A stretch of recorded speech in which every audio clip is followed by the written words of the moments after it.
Hello and welcome back.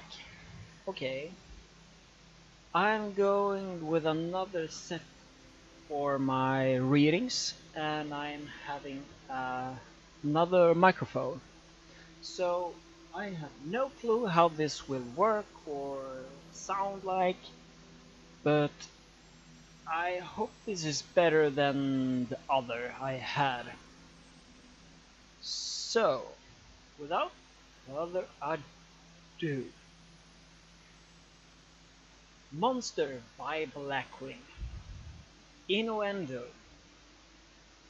Yeah, I'm going to read this warning from the author. Warning: this chapter is containing a large amount of sexual innuendo, wink wink, nudge nudge, and information recording pony mating ritual, as well as interspecies relationship. That is highly inaccurate and does not represent the writer's view on such a thing. Being a writer only as a plot device for the humor and environment of the reader.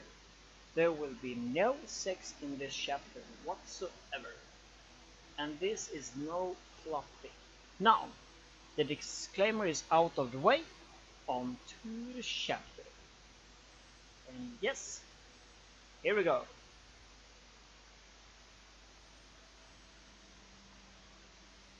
And off with the music. There we go. Things were going well with Nightshade. The circumstances had left him with enough of money for at least 6 months. And it was only the second week of spring. Jeez, if I keep this up pretty soon, I will set for life. What the hell I am going to do with all this money? He thought. During winter, once everything has been prepared, he didn't have anything to do. So he worked on his forced survival guide. It was finished, and he had it drafted, with several copies printed. He brought one to Twilight, thinking she'd probably enjoy the read. Stopping by Sweet Apple Acres, he ran into Apple. Hey, do you have seen Big Mac? I wanted to thank him again for the help with hauling cars last. Nah, sorry. He's on the way on a trip. Left 2 days ago. Not sure when he will be back, she told him. That was odd. Big Mac was never away from the farm. To go on a trip was unheard of. Maybe it was a vacation. But in the middle of the growing season, Nightshade didn't know that much about apples. Maybe they had finished and there was nothing to do. He dismissed it and headed to a library. Hey, Twilight, I got a new book for you. I wrote it myself. Everfree Survival, a guide of forest life. Nightshade said, handing over the book. She has already read all the books in the library, at least 7 times, and was quite excited to have a new to read. By the way, do you have a book I can read on? Trey laughed, blushing as he said, Interspecies Relationship. I have just the thing, she said, using her magic to pull a purple book from her shelf. After 2 hours of reading, Twilight had finished the new book. Nightshade was still reading. Interspecies relationships are not a fun and are actually encouraged. While no children can come across species union from the exploitation of 3 variants of ponies, such couples are encouraged to adopt. This provides a deeper culture for the pool and promotes a wider understanding of different traditions and concepts that they would otherwise be exposed to if they're allowed. Well, that's good to know. Where I am from, species in the union is actually illegal. Although that's probably because humans are the only sentient species capable of logic, reason, and speech, I guess. It makes sense that in a world with a wider culture palette is more common, not considered taboo. While mating does occur all the times of the year, it's mostly common during the mating season, 2 weeks prior. During spring, while the male are unaffected, female becomes in heat upon sensing a male present, even though sight or smelling hormones enter a state of similar intoxication, increasing driver moving through sight. Was, uh, during this time, unpaired males or young colts will leave the time for the duration. Paired males and their partners will also leave and find a private location, usually out of town, to the deed unbothered. Night shift started to get very worried. Big Mac had left town, and while the males were rare in equestrian, we hadn't seen any Ponyville to them, although he didn't look that hard. It does not occur during the same 2 weeks each year, although it is always in spring. The residents of each town biologically synchronize, but not with other towns. So oftentimes the males will travel to another settlement for the duration of the mating season. Since it's unknown exactly when the mating season will occur, the males prepare early and are on guard all spring till the event is over. Telltale signs of mating season approach are increased severeness of impulsiveness, shaped both of the bloodshot and how strangely she had been active, as well as high level of energy, fuel, and observed sweet tooth the week before, in preparation of the activities for the next 2 weeks. God. Oh no. Glancing over at Twilight, who was no longer raging, but staring at him with half-approved eyes. I never took you for a genius, he said. You gather all this information on the road, pathology, and provide useful insight. This scientific method is superb. Closely moved slowly. Huh. Mind if I was a question? His was starting to sweat. She inhaled through her nose, apparently to pick up harm. In Ponyville, when does mating season start? This morning. Lavender Mass Victoria. Well, thanks for the read, but I must be going. And turn around only to have the library's door slammed shut behind me, locking it. It was the kind of lock that needed a key to open on the either side. Really old fashioned. Oh no, I don't think so. I'm not just going to let an intelligent, handsome stud like yourself, she said in a softer tone, picking him up and pinning him to the wall. Don't do this, Twilight, Nightshade said, more warning than bait. You know that I think about this. I don't have any books on human anatomy. I think I'll write one, and I'll just have what stuff, he said, eyeing his trousers. That was all he needed to hear. Sorry to do this, Twilight, but you're on your own, and mine. Good night, he said. The magic faded and Twilight slumped on the floor, asleep. That was close. And if my hunch is correct, she won't stay asleep for long. He tried to open the door, locked. He could break it down, but that would cause commotion. The last thing he wanted was to bring attention to himself. The only male in town full of sex-craving females. Maybe try the window? Heading upstairs, Nightshade found Spike, still in bed. He shook him awake. Hey, what's the big idea? Spike asked. What are you doing here? He said loudly, not quite yelling, as he didn't want to attract attention. Get in my backpack. There's no time to explain in detail, but right now we are the only two guys in town filled with crazy girls. What? That was not supposed to happen until next week, Spike exclaimed. Book downstairs says it's happening the same time every year, although I guess that explains why you are still here. But why nobody told me about it, he said, little annoyed, thinking about back when they were all sitting around the table in the cute corner. Pinky explained that everyone would start going crazy, that sugar was all a part of it. Everyone looked like they were keeping something quiet. Of course.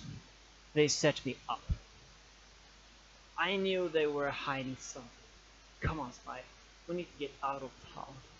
Nightshade was a little upset that they hated that for him, seeing as how he was trusted them. But now that he thought about it, they were probably trying to push his relationship with Fluttershy to the next level.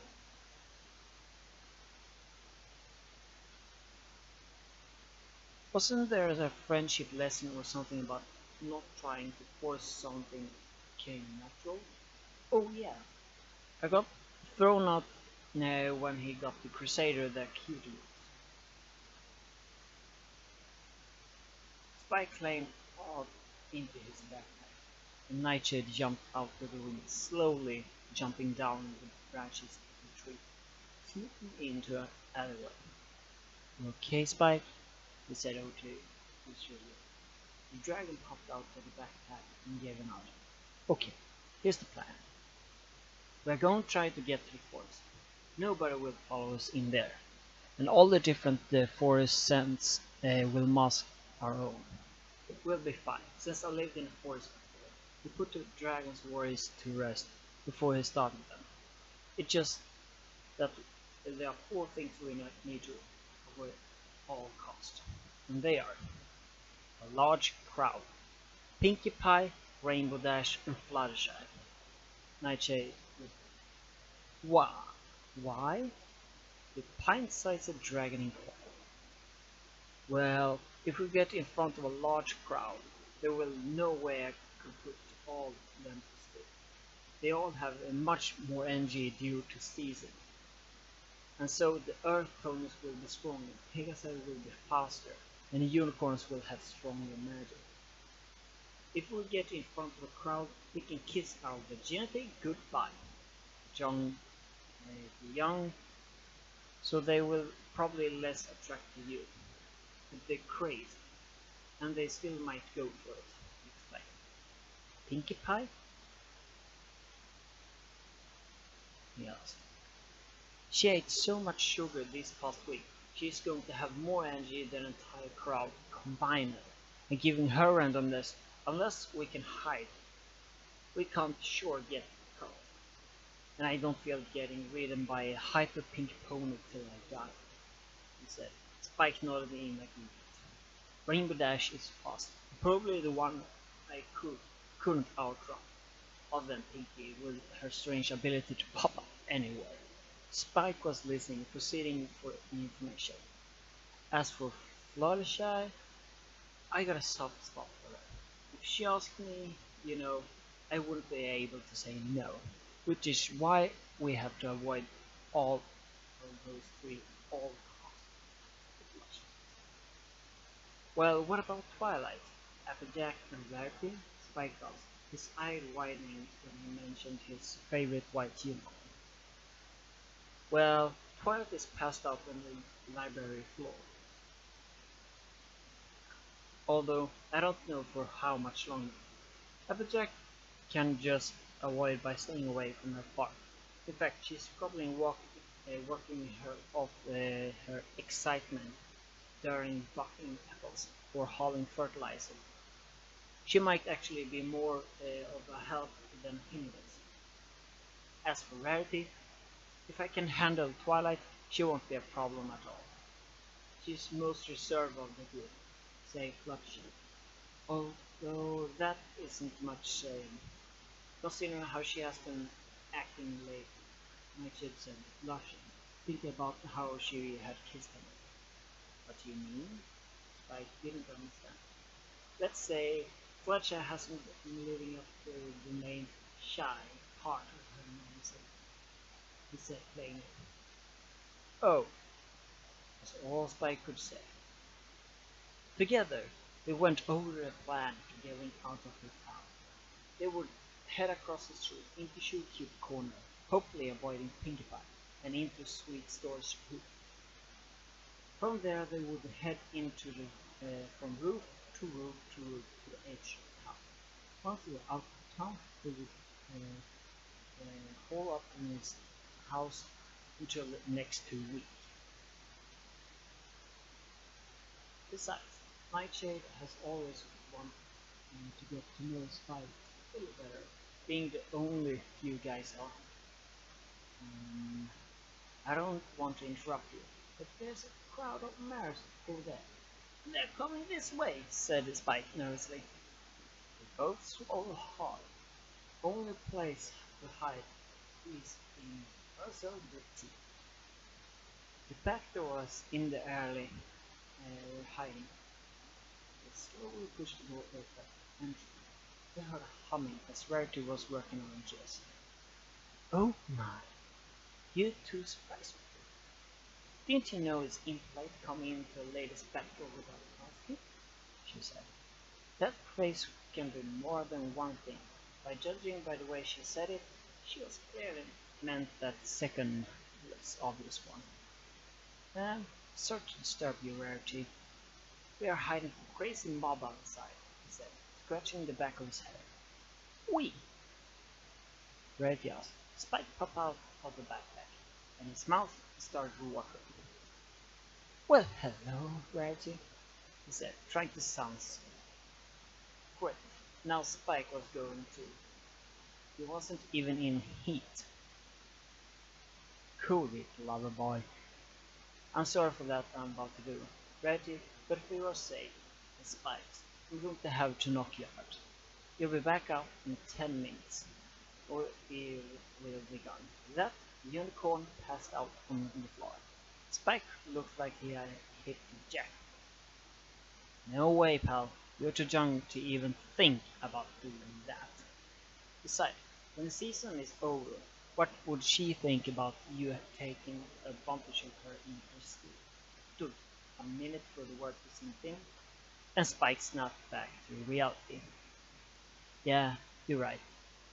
Sorry, I lost myself. What now? I need you to check out in front and see how the crowd is found. I'm too big, and I will draw too much attention to use. I go to put Rarity on the couch. Spike wasn't happy about it, but he did. He was just about to signal all clear when he felt a tap on his back. A large number of droopy-eyed mares were looking at him. Hi, ladies. Sorry, I know what you are thinking, but I'm far too young to do that. He tried to convince them, but they didn't seem to care. Help, Shady? He said, glancing back at the shop. Spike was now surrounded.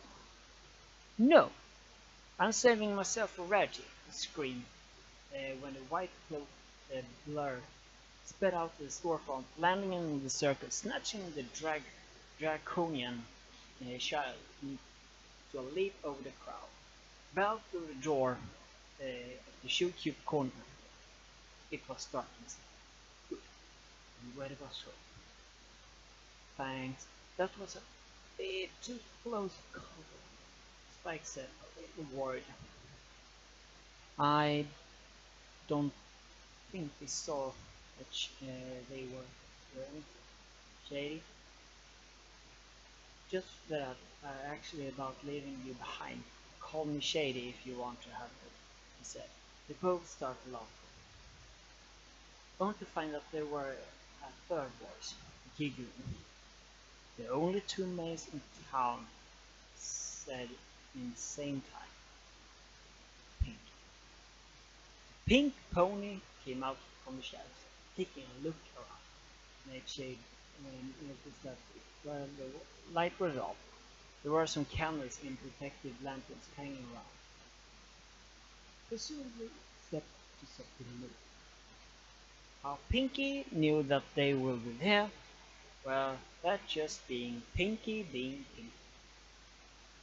Hey, sugar man, he said. Hermione wasn't pooping as usual, but not because she was sad, because she was calm. And calm Pinky is something to be afraid of. Hi, Pink. What you shaking? Spike is a bit nervous. Pinky didn't even notice her. She was staring at the world's only supplier of maple sugar. Spike, he whispered, as I popped into the bottom of my backpack. Here, Spike obliged and began to dig through the hole.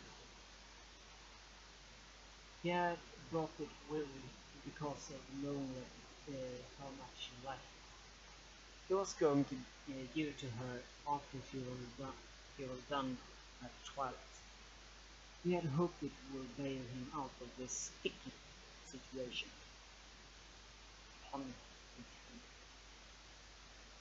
So shady, said Pinky, picking up the nickname Spike had used. No, I don't.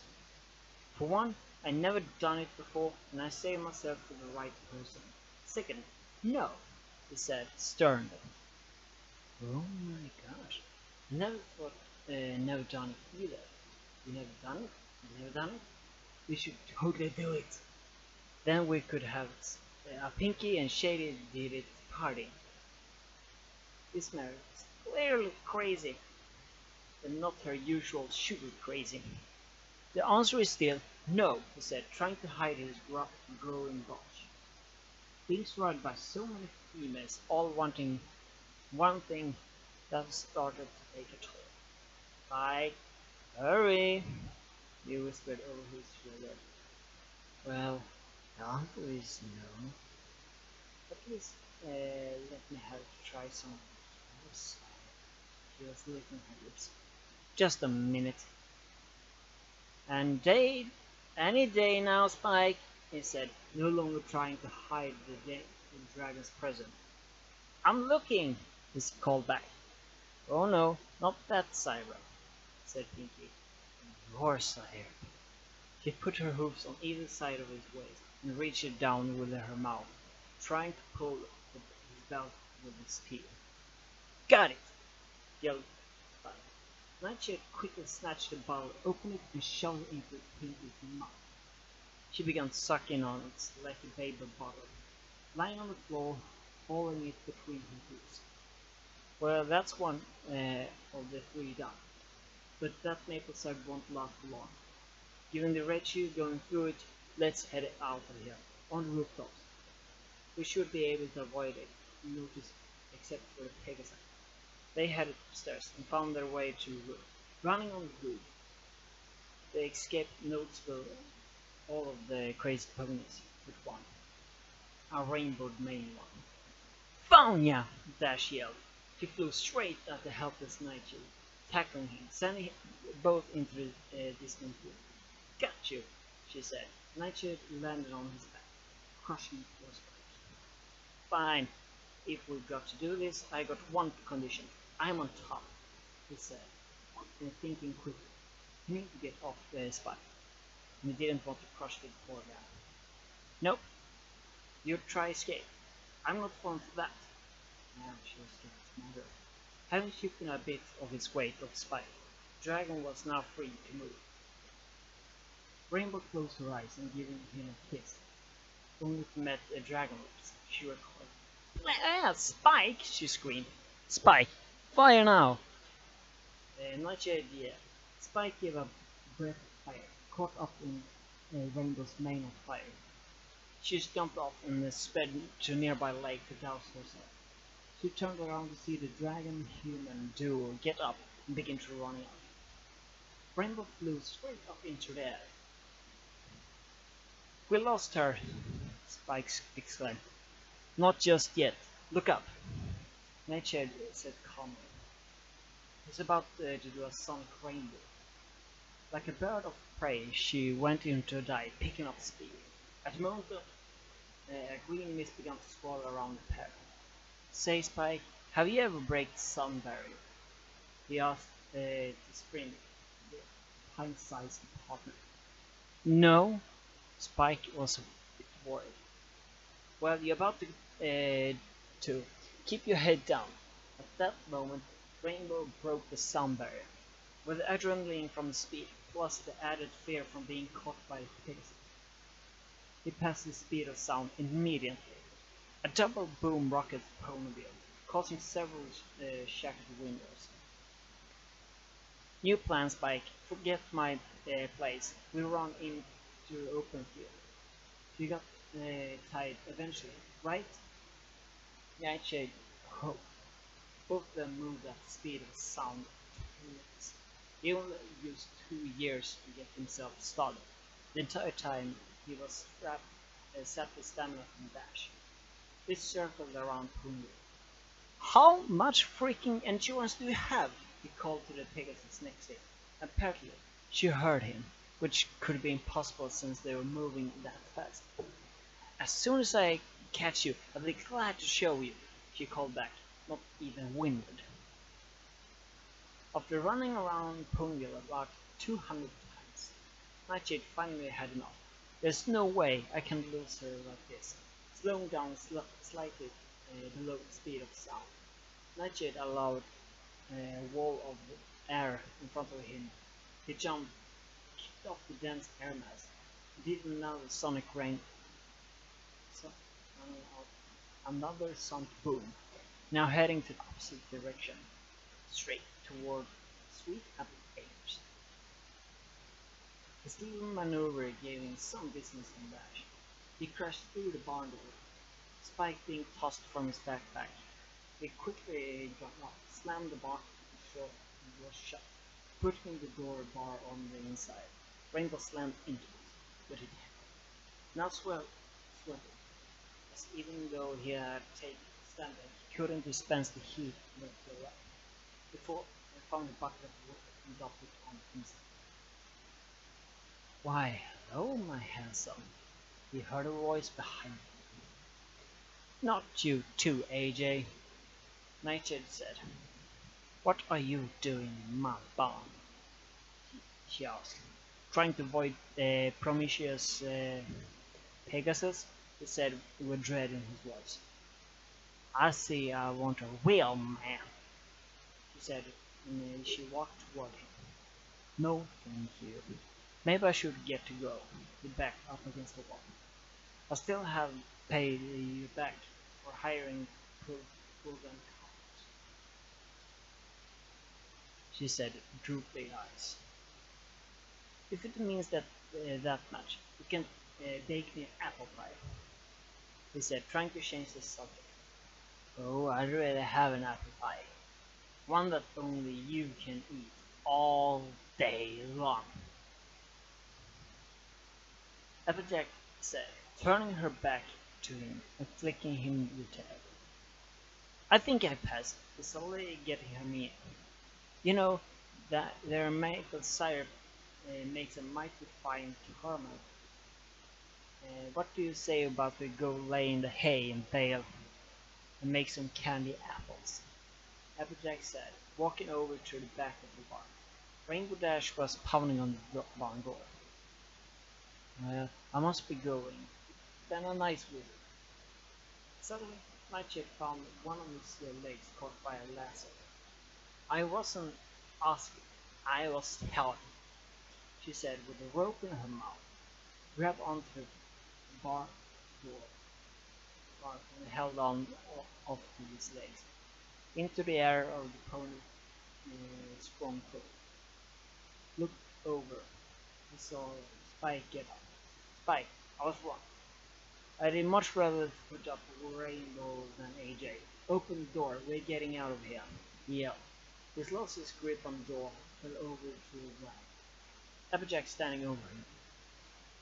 You know, Smith threw her hip out. Riding stallions too all us apples in us. But since you're the first time, I'll be gentle. The farm pony said with a smirk.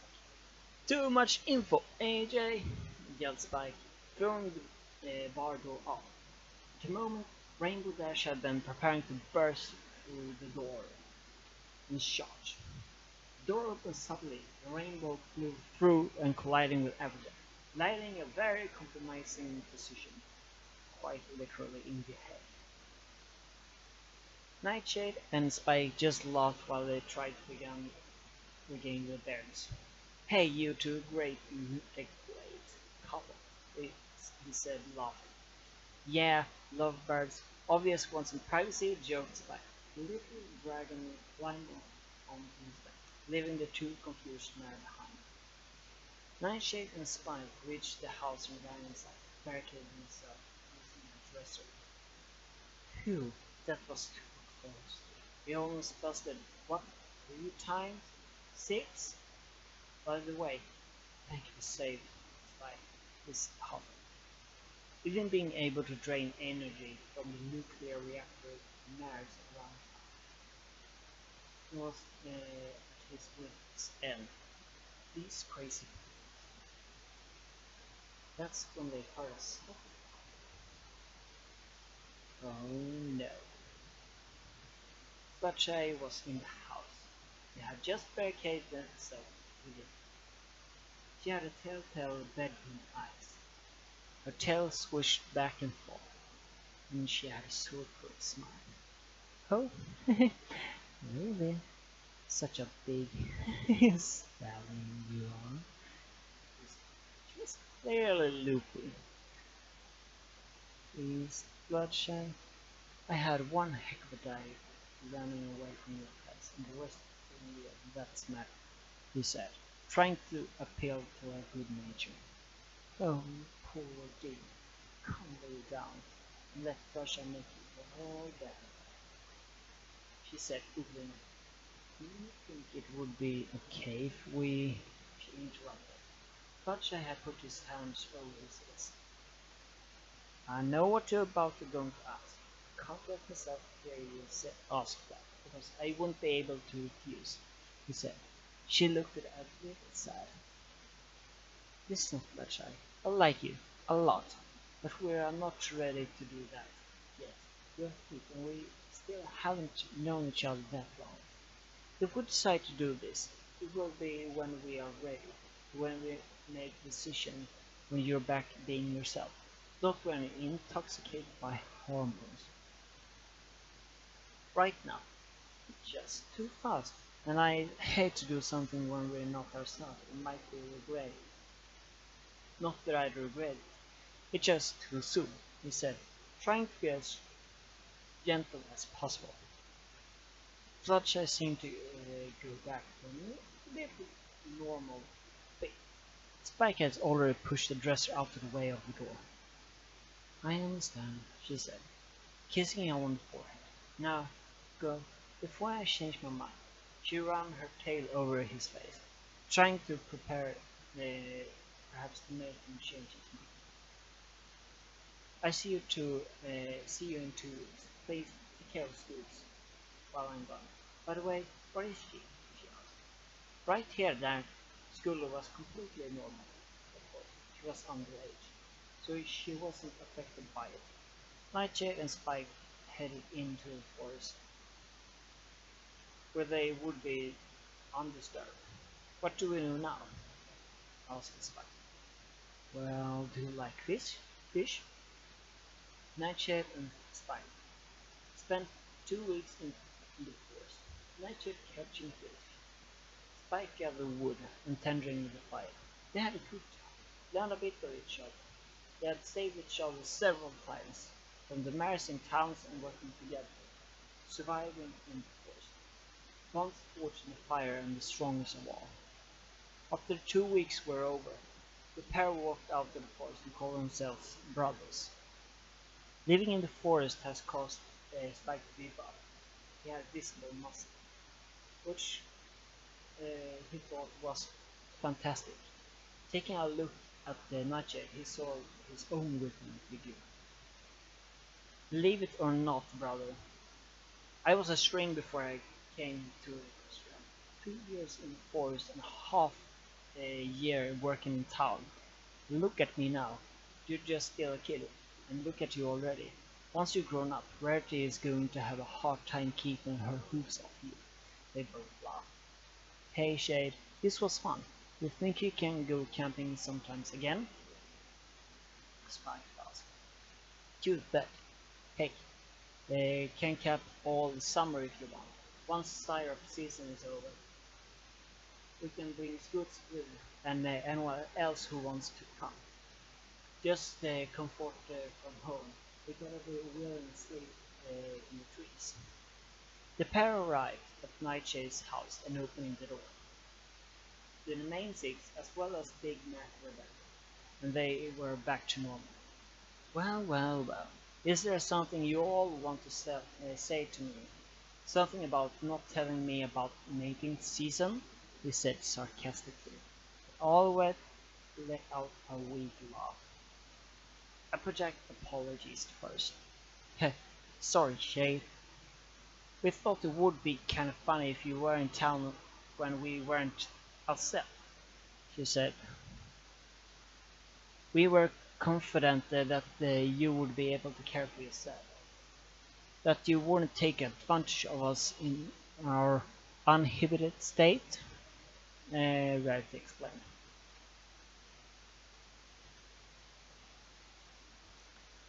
I almost had ya.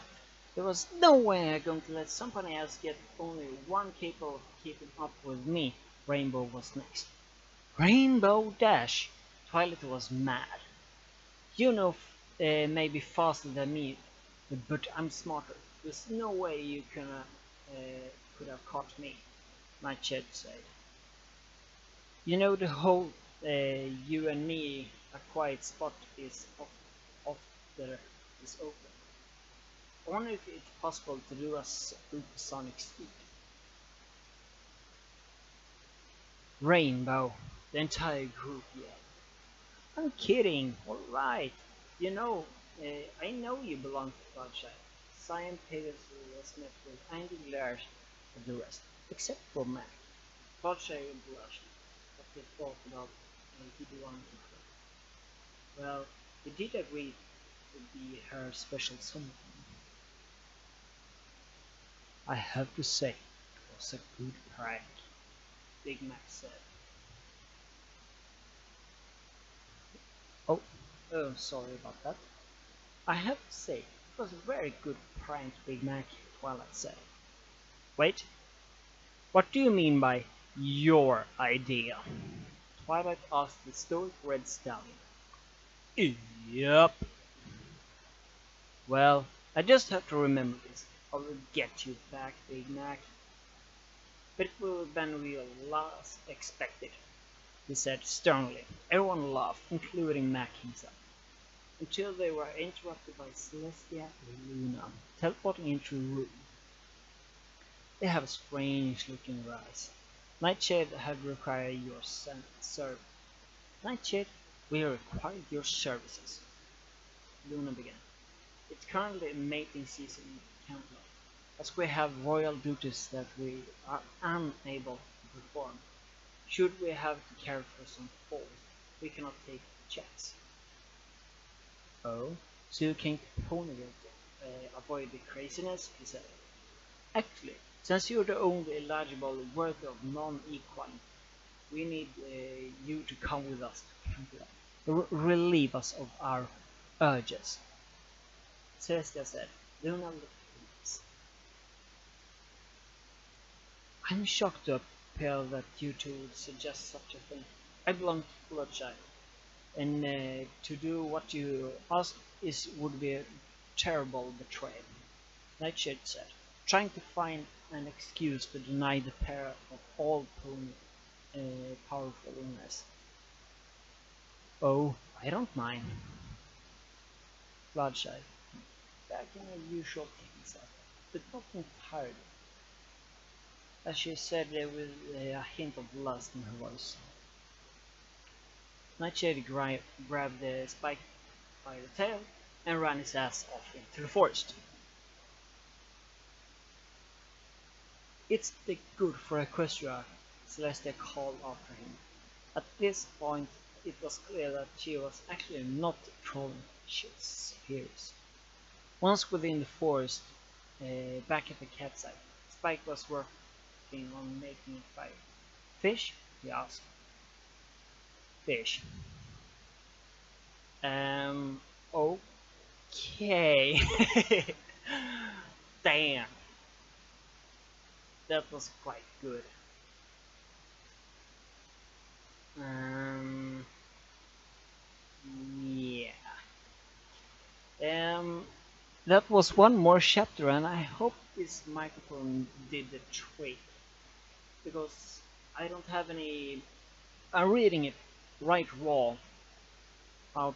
I don't editing and stuff like that. I'm good at it.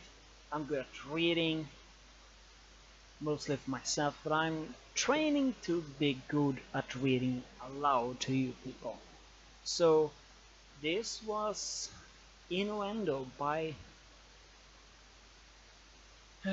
well, bye. This was Monster by Blackwing.